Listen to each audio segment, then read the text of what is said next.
What do cigars, cognac, and two members of Congress have to do with the presidential election?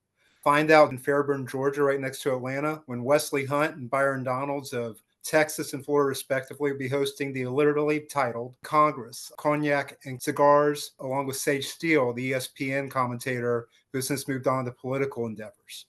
They will be talking to black voters in swing Georgia in an attempt to deliver for Donald Trump.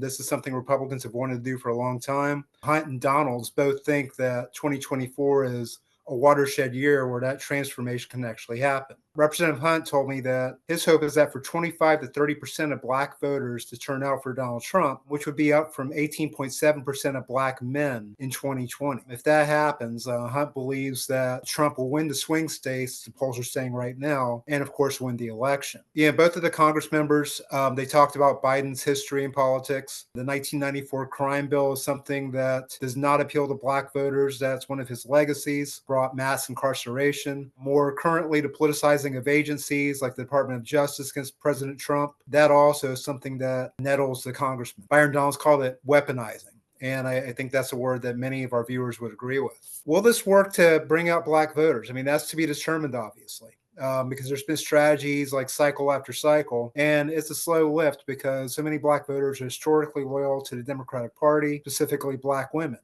But for these two Trump loyalists, this is an opportunity to score what Hunt called incremental gains. Basically, laid it out to be a numbers game for Donald Trump. They've had one of these events already in Philadelphia. There's going to be another one in Milwaukee around the time of the Republican National Convention. So this is the second of a three-stop series for these two. And, we've seen Trump attempt to shape the Republican Party in the image of the working class, of populism. Moves like this, this particular event alone won't do it. But moves like this, coordinated with a lot of other events that Team Trump pulls off around the country between now and November, that may make the difference.